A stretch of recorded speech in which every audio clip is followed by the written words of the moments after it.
할렐루야. 오늘은 2021년 10월 4일 오늘 월요일 저녁 시간이 되었습니다. 한 주간의 시작을 하게 되었는데 오늘도 주께서 주시는 믿음으로 또 우리의 삶의 현장에서 정말 말씀을 붙들고 살아갈 수 있는 또 어떤 담대함 또 지혜와 능력 주심으로 인해서 살아간 줄로 믿습니다. 아무쪼록 이번 한 주간 동안 주시는 말씀을 우리 함께 잘 묵상하고 이 말씀을 그대로 지켜 행할 수 있는 그런 신실한 주의 성들로 살아갈 수 있기를 부탁합니다. 오늘은 먼저 찬송 585장 내 주는 강한 성이요, 우리 함께 찬양을 드리면서 예배하도록 하겠습니다.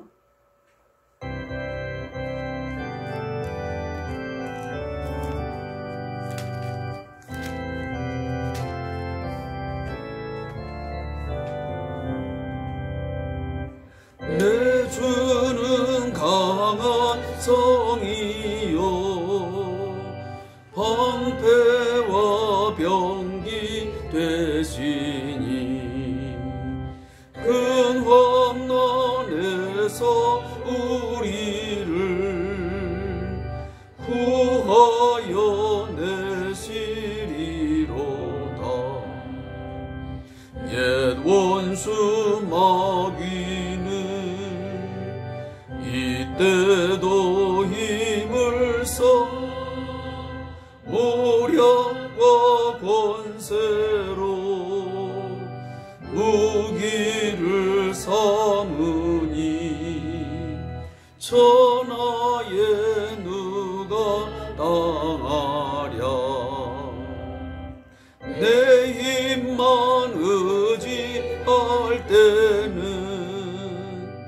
패할 수밖에 없도다.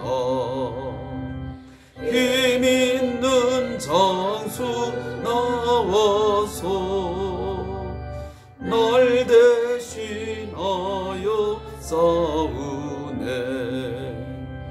이 장수 누군가 주 예수 그리스도 만군의 주로다. 당할 자 누구랴. 반드시 이기리로다.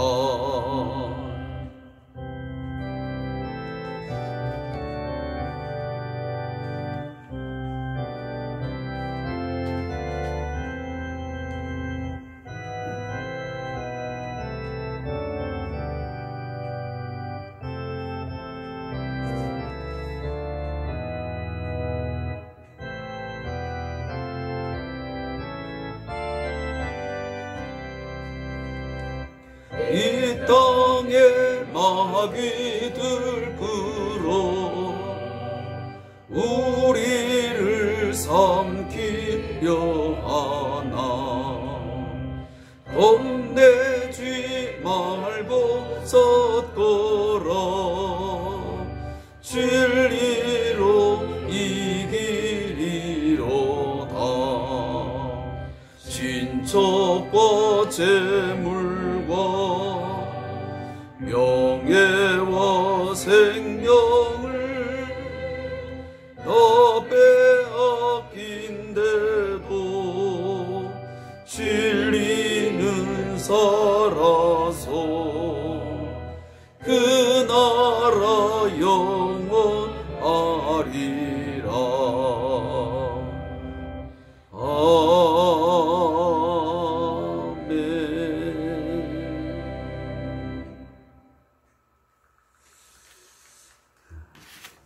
오늘 함께 우리 묵상할 하나님의 말씀은 요한계시록 12장 7절부터 17절까지 말씀을 함께 읽도록 하겠습니다. 요한계시록 12장 7절부터 17절 마지막 절까지의 말씀을 함께 읽겠습니다.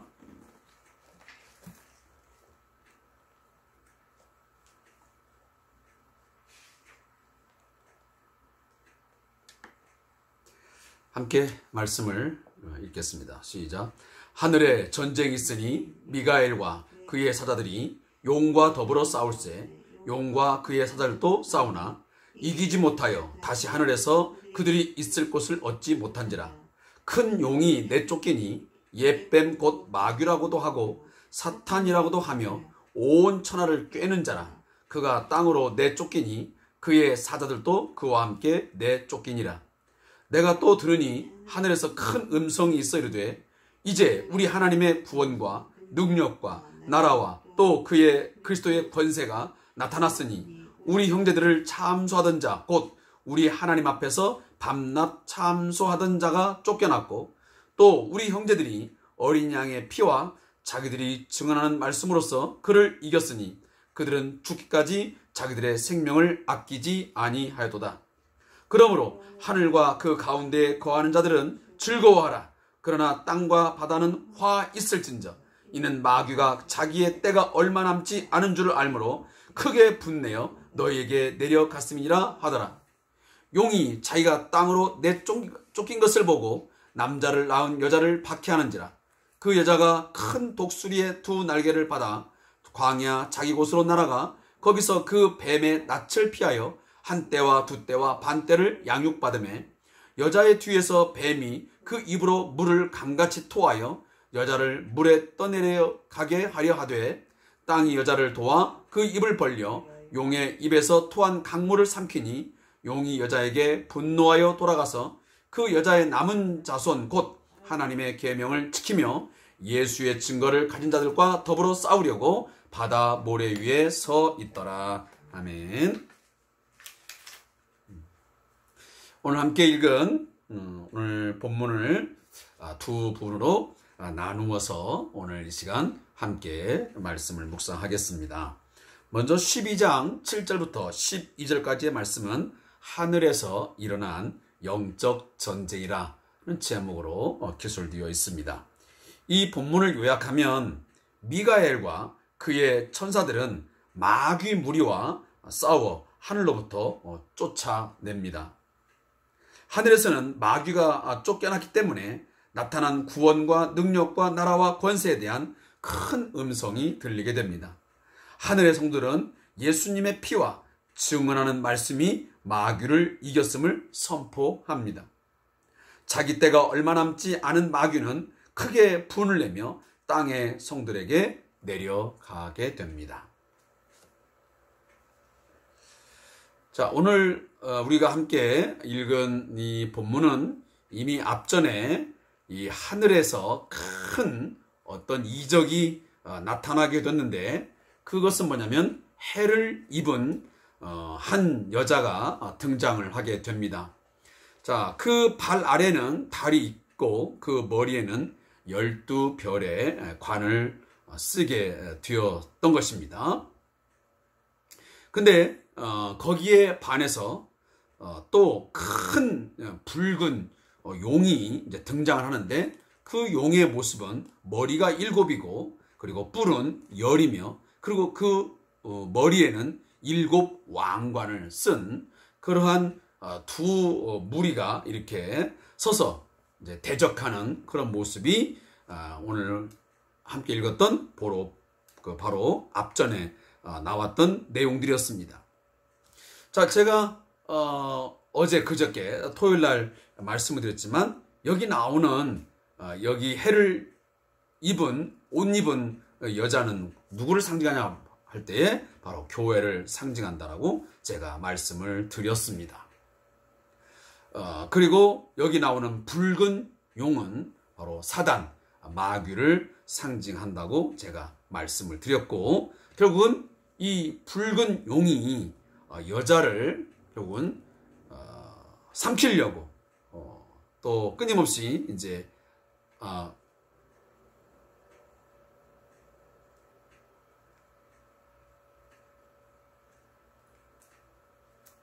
제가 앞에 있는 본문을 좀 설명을 좀 잘못한 것 같습니다. 거기 보면 자 붉은 용이 5절에 보니까 여자가 아들을 낳으니 이는 장차 철장으로 만골 하시면 구약의 교회가 결국은 선포하고 믿었던 것이 뭐냐면 장차 예수 그리스도가 메시아로서 나타날 것을 말씀하셨는데 그 말씀대로 성취가 되어서 예수님이 탄생을 하셨습니다. 사실 메시아가 이 땅에 오셨던 것이죠. 그 메시아를 결국은 이 붉은 용이 끊임없이 이제 죽이려고 많은 방법들을 동원하지만 결국은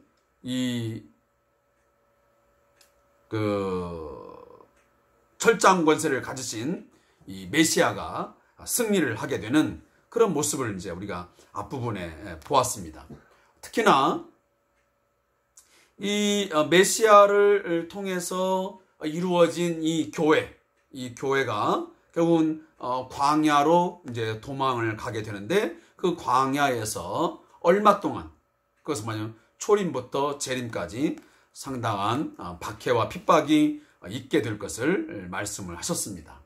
그리고 오늘 이제 7절부터 12절까지의 말씀에 보면 하늘에서 전쟁이 일어났습니다.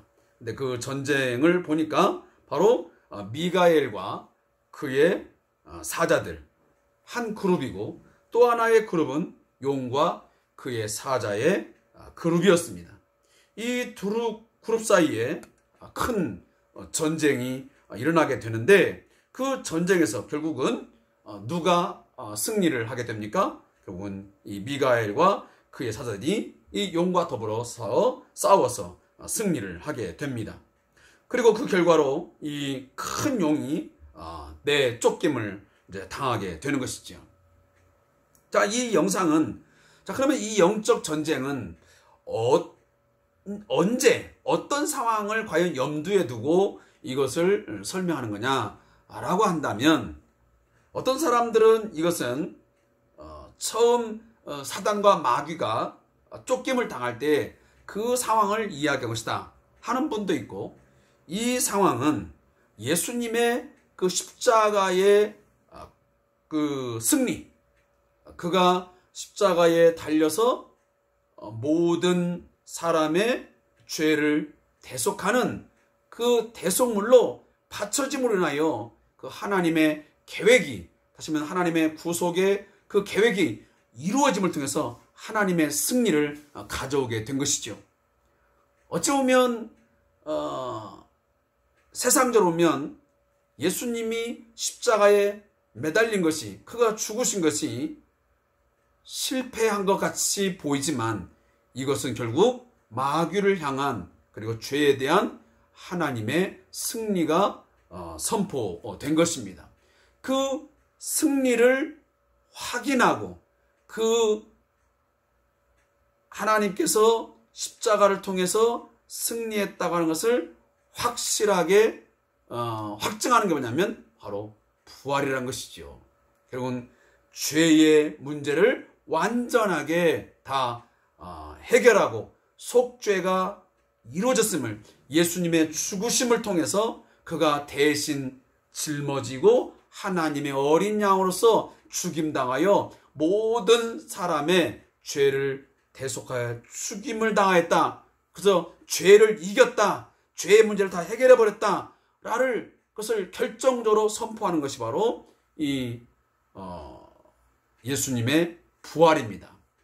사실은 죄가 해결되면 반드시 생명의 부활이 있는 것은 당연지사 아니겠습니까? 왜냐하면 죽음은 죄로 말미암아 왔기 때문에 그렇습니다. 그러니 이 죄가 해결되면 죄값이 해결되면 결국은 생명의 부활이 있는 것은 매우 당연한 것입니다. 그처럼 이제 결국은 그 상황을 결국은 이 본문이 말씀하고 있는 것입니다. 이걸 어떻게 그러면 증명할 수 있냐면 11절을 보면 우리가 성경이 이 말씀의 내용을 해석하고 있는 것을 볼 수 있습니다. 거기 보면 우리 형제들이 어린 양의 피와 자기들이 증언하는 말씀으로서 그를 이겼으니 그렇습니다. 결국은 예수님의 그 어린 양의 피 그리고 그들이 증언하는 말씀으로서 그 승리가 이루어진 것입니다. 결국은 앞에 있는 이 영적 전쟁의 상황은 예수님의 십자가의 그 승리를 가져오는 바로 그 순간의 어떤 전쟁의 영상을 보여주는 내용이라고 보면 되겠습니다. 그리고 이제 이 죽음을 예수님의 십자가의 죽으심을 통해서 하나님께서 승리를 한 걸 보고 12절에 보니까 그러므로 하늘과 그 가운데 거하는 자들은 즐거워하라. 자, 예수님이 십자가로 말미암아 죄에 대하여 사망 권세에 대하여 승리하였으니 뭐하라? 땅에 거하는 자들은 다 그리고 하늘에 거하는 자들은 즐거워하라고 선언을 하고 있습니다. 그에 반하여 땅과 바다는 화가 있게 되고 그리고 마귀는 이제 자기의 때가 얼마 남지 않은 줄 알고 크게 분을 내면서 활동하는 장면들이 오늘 본문에 소개되고 있습니다. 특히 그 7절에 나와 있는 자, 이 미가엘이 과연 어떤 존재냐라고 한다면 성경에 보면 이 미가엘은 하나님의 그 백성을 보호하는 영적 어떤 전투를 그 주의하는 천사장으로서 많이 전쟁사에 보면 등장을 하게 됩니다. 그러니까 하나님의 백성들의 수호천사의 역할을 하는 것입니다. 자, 그런 것을 우리가 함께 마음에 두시면 좋겠습니다. 자, 여기에 대한 요약을 좀 읽겠습니다. 예수님의 십자가 승리는 마귀가 세상에서 왕노릇하며 사람들을 노예로 삼았던 영적 판도를 바꾸었습니다. 이제 마귀는 하늘에 속한 성도의 운명을 좌우할 권세를 빼앗겼습니다. 그 결과 성도가 하늘에 속한 자로 살아간다면 마귀를 두려워하지 않을 수 있습니다. 그러나 성도 안에 여전히 땅에 속한 존재인 옛사람이 남아있기에 마귀의 유혹과 핍박의 영향을 받는 것입니다. 마귀는 땅에 속한 성도의 옛사람에게 영향을 미치기 위해 세상의 풍조를 사용합니다. 그것이 에베소서 2장 2절에 기록되어 있습니다. 물질주의, 외모지상주의, 성공주의, 학벌주의 등과 같은 세상 풍조의 목표는 명확합니다. 사람들의 욕심을 자극하여 하나님처럼 될 수 있다고 유혹하는 것입니다. 이 배후에는 선악과를 먹으면 하나님처럼 될 수 있다고 아담과 하와를 유혹했던 옛뱀, 마귀가 도사리고 있는 것입니다. 하나님처럼 되고 싶은 욕심이 큰 사람일수록 세상 풍조에 영향을 받아 마귀의 놀이감이 되기 쉽습니다. 땅에 속한 옛사람을 십자가에 못 박고 하늘에 속한 자로 살도록 예수님을 더 깊이 의존해야 합니다. 자, 13절부터 17절의 말씀은 교회를 핍박하는 마귀의 모습을 보게 됩니다. 자, 앞전에도 나와 있지만 이 큰 용, 옛뱀, 이 마귀라고도 하고 사단이라고 하는 결국은 이 마귀, 사단이라는 의미는 이미 우리가 성경에서 이미 보았지만 마귀는 헬라어로 보면 디아볼로스라고 하는 그런 단어인데 이것은 비방하는 자다라는 뜻을 갖고 있습니다. 그러면 사탄은 뭐냐면 사탄은 대적하는 자라는 것입니다. 그러니까 앞에 있는 마귀는 어떤 그 참소하고 비방하는 그러한 어떤 그 역할 이런 것들을 의미할 때 마귀라고 굳이 사용을 하고 사탄은 똑같은 존재인데 그 하는 어떤 역할에 있어서 하나님을 대적하는 그래서 온 천하를 꿰는 그런 역할을 할 때에 굳이 히브리어의 이 사탄이라는 단어를 사용하게 됩니다. 근데 이처럼 이제 쫓겨난 이 용, 큰 용이 자기가 결국은 땅으로 내쫓긴 것을 보고 여자를 박해하게 됩니다. 여자는 누구라고 했습니까? 제가 교회라고 분명 말씀을 드렸습니다. 근데 그 여자가 큰 독수리의 날개를 받아가지고 광야 자기 곳으로 날아가 거기서 그 뱀의 낯을 피하여 한 때와 두 때와 반 때를 양육받음이었습니다. 여기 나오는 한 때, 두 때, 반 때는 바로 3년 6개월을 제가 말씀한다고 상징한다고 제가 말씀을 드렸지요. 그게 바로 1260일 그리고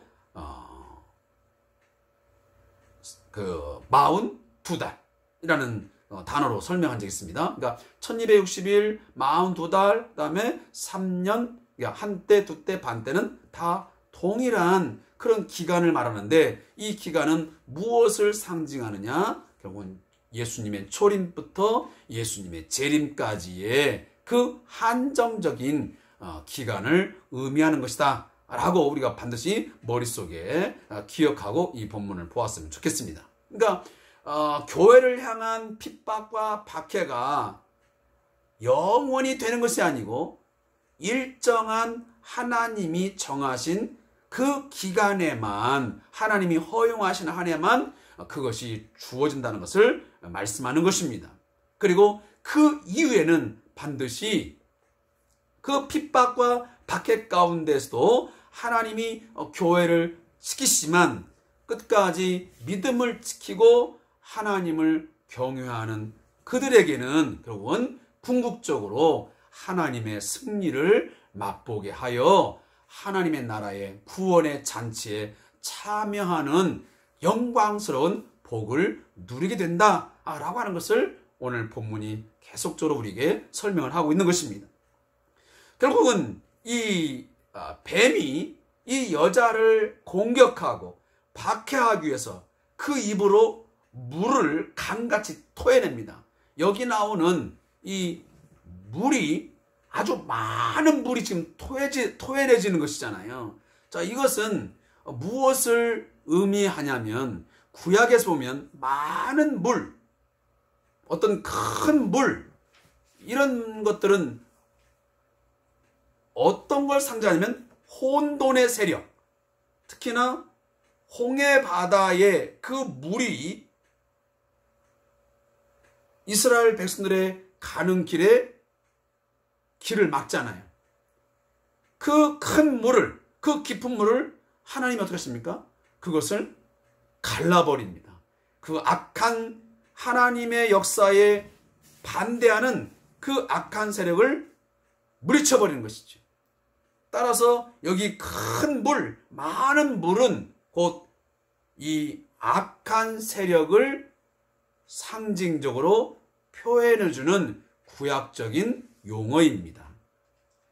그런데 그렇게 해서 결국은 어떤 그 혼돈의 세력, 악한 어떤 그 힘으로 이 교회를 박해하고 지금 핍박을 가합니다. 그래서 물에 막 떠내려갑니다. 그런데 그 순간에 땅이 그 입을 벌려서 용의 입에서 토한 물을, 강물을 삼켜버립니다. 자, 이건 무엇을 상징하는 겁니까? 하나님께서 그 교회가 지금 핍박과 박해 속에서 큰 어려움을 당하고 있는데 그때에 하나님께서 이 땅을 동원하여 그 강물을 삼키는 것처럼 당신의 교회를, 주의 몸된 교회를 보호하신다고 하는 그런 의미를 오늘 본문에서 우리에게 남겨주고 있는 것입니다. 사랑하는 성도 여러분, 우리는 오늘 하루를 살아가면서 영적 전쟁을 매일처럼 우리는 치루면서 살아갈 수밖에 없습니다. 이미 에베소 6장을 통하여 말씀을 배웠지만 우리에게는 영적 전쟁이 한순간도 빠짐없이 지속적으로 벌어지고 있습니다. 우리의 대적 마귀는 믿는 자들을 삼키려고 우는 사자와 같이 달려듭니다. 다양한 방법으로 각양각색의 공격적인 그런 방법으로 우리들의 믿음을 공격합니다. 돈 문제로, 또 어떤 여러 가지 다양한 문제로, 어떤 사회적인 문화의 어떤 것들로 우리의 믿음이 무너지도록, 우리가 하나님을 경외함, 말씀을 순종함, 이런 것들을 하지 못하도록 끊임없이 우리들을 넘어뜨리고 우리의 신앙을 공격합니다. 그러나 그 순간에도 하나님께서 반드시 교회를 지키시고 그가 반드시 보호하시고 마지막에는 하나님의 영광의 구원의 잔치에 참여하게 하신다는 사실을 우리 성도들은, 교회 공동체는 믿고 하나님을 기쁘고 감사함으로 그 구원의 은혜를 힘입게 되었음을, 예수의 십자가의 그 승리로 말미암아 이미 이긴 그 이김에 우리가 동참하고 그 이김을 통해서 하나님의 그 구원의 능력을 힘입어서 오늘 또 예수의 피를 믿고 하나님 말씀을 붙들고 나아가면 그 모든 어떤 악한 세력이라도 그 마귀의 공격에도 승리할 수 있음을 믿으시기 바랍니다. 혹이라도 여러분 죄를 지어 정죄함을 받습니까? 죄 때문에 시달립니까? 그렇다면 예수 앞에 나아가 진실함으로 회개하고 십자가의 은혜를 구한다면 그 죄의 문제를 해결받을 수 있습니다. 그 은혜는 모든 자에게 다 허락되는 은혜입니다. 하나님은 미쁘시고 의로우사 우리가 죄를 자백하면 깨끗하게 제하여 주시고 용서하시는 사실을 우린 이미 말씀을 통해서 깨달아 알고 있습니다.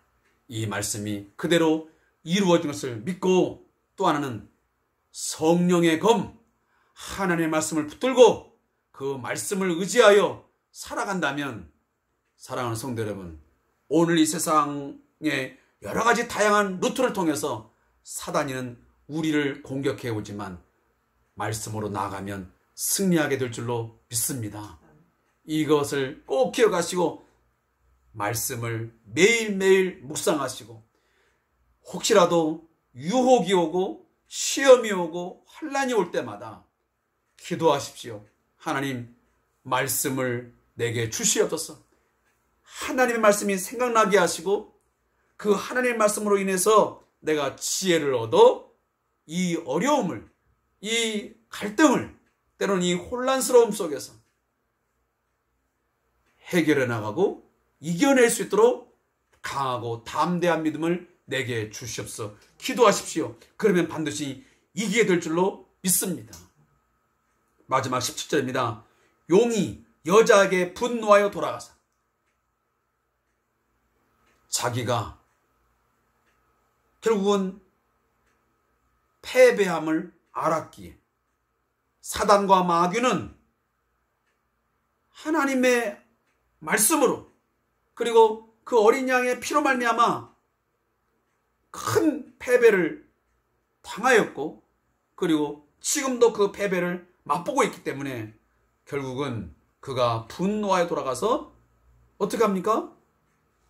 그 여자의 남은 자손, 메시아를 제외하고 그 이후에 있는 많은 하나님의 백성들, 결국은 교회를 의미하겠죠. 그 하나님의 계명을 지키며 예수의 증거를 가진 자들을 결국은 향하여 끊임없이 싸우려고 바다 모래 위에 서 있는 것입니다. 따라서 우리는 끊임없이 지금도 마귀와의 전쟁을 할 수밖에 없는 그러한 상황에 놓여 있음을 우리는 알아야 됩니다. 그래서 정신을 차리고 깨어서 마귀를 대적해야지, 그렇지 아니하고 우리가 무방비 상태에 놓든지 아니면 무장 해제된 상태에서 막연하게 삶을 살아가고 세상에 취하고 세상 욕심에 사로잡혀서 살아간다면 결국은 우리는 이 마귀와의 전쟁에서 승리할 수 없고 날마다 패배 속에서 살아갈 수밖에 없게 될 것입니다. 자, 오늘 저자의 묵상을 읽고 제가 오늘 말씀을 좀 정리하겠습니다. 마귀는 교회와 성도를 끊임없이 유혹하며 핍박합니다. 마귀의 가장 강력한 공격 무기는 거짓말입니다. 첫 번째로 마귀는 거짓된 가르침으로 교회를 무너뜨리려 합니다. 한국 교회를 위협하는 많은 이단들은 교회를 무너뜨리기 위해 마귀가 강력하게 사용하는 도구입니다. 이단들의 공격의 대상이 되는 사람들은 주로 예수님을 믿지 않는 세상 사람들이 아니라 교회를 다니지만 성경을 잘 모르고 신앙이 미숙한 성도들입니다. 제가 어제 주일날 오후 예배 때 말씀을 잠깐 드렸었는데, 교회를 다니는 것처럼 믿는 자인 것처럼 살지만 진짜 예수를 안 믿는 사람이 있다고 제가 말씀드렸습니다.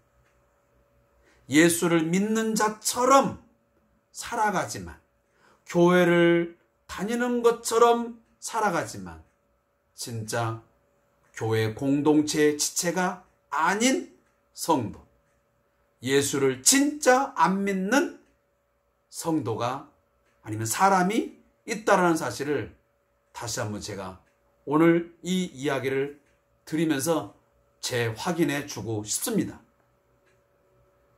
결국은 그런 사람들은 이런 이단의 공격을 받아서 넘어지고 그리고 큰 낭패를 맛볼 수밖에 없는 것입니다. 두 번째로, 마귀는 영적 복을 세상의 복으로 대체하는 거짓말로 교회를 무너뜨리려 합니다. 마귀는 성도들이 하나님이 주시는 영적인 복에는 관심을 갖지 않도록 유도합니다. 세상 사람들과 똑같이 돈을 많이 벌고 자녀가 좋은 학교에 가며 병에 걸리지 않고 성공하는 것만을 복으로 추구하게 하려는 것입니다. 결국 교회가 세속적, 기복적, 물질적으로 변질되어 세상에서 빛과 소금의 역할을 감당하지 못하도록 만드는 것입니다. 이거 굉장히 중요한 말씀입니다. 오늘날 교회의 성도들 가운데 하나님이 주시는 복이 아닌 그저 예수 믿는 척 하지만 온갖 이 세상의 돈벌이, 그리고 세상의 어떤 출세지향주의, 학벌주의, 성공지향주의, 이런 거에 빠져가지고 그것이 하나님이 주시는 복이라 생각하고 그것만을 전부로 알고 살아가는 사람이 있는데, 이것은 결코 좋은 신앙 아닙니다. 자칫 잘못하면 하나님이 주신 복이라고 여기지만 이것은 거짓된 복, 결국 나중에 가면 헛되고 헛되니 모든 것이 다 헛되도다 라고 하는 고백을 하면서 자기의 잘못된 신앙이었음을 아마 깨닫는 그런 순간이 올지도 모르겠습니다. 마지막 무릎 기도하고 맺겠습니다. 하나님, 마귀의 거짓말을 분별할 수 있는 영적 분별력을 주소서. 말씀에 근거한 바른 신앙을 배우게 하셔서 거짓을 잘 분별할 수 있게 하여 주소서. 아멘. 마지막까지 교회 공동체는 결국 주님이 머리가 되시기 때문에 끝까지 하나님의 교회, 주님의 몸된 교회를 지키시고 보호하신다는 사실을 오늘 말씀을 통해서 꼭 여러분들이 깨달으시고 믿을 수 있기를 바랍니다. 왜냐하면 과거 로마의 이 압제 가운데, 박해 가운데서도 초대교회 성들은 이 말씀들을 통해서 그러한 큰 위로와 소망을 갖고 말씀 붙들고 신앙을 지킬 수 있었습니다. 이 내용들을 읽으면서 맞아 하나님께서 반드시 저 로마 황제 뒤에 역사하는 큰 용, 예뱀, 마귀, 사단의 세력이 있지만 반드시 하나님께서 이 사단의 권세, 큰 용을 다 이기시고 여자를, 다시 말하면 우리 교회를 지키시고 보호하실 것이다 라는 것을 그들은 깨달았습니다. 그리고 소망 가운데 믿음을 지킬 수 있었던 것이지요. 아마 그런 은혜가 여러분에게도 있기를 다시 한번 마지막으로 당부를 드립니다. 오늘도 함께 말씀을 함께 묵상해 주셔서 감사하고 내일도 주의 말씀으로 승리하는 하루를 살아가시길 바라겠습니다. 감사합니다.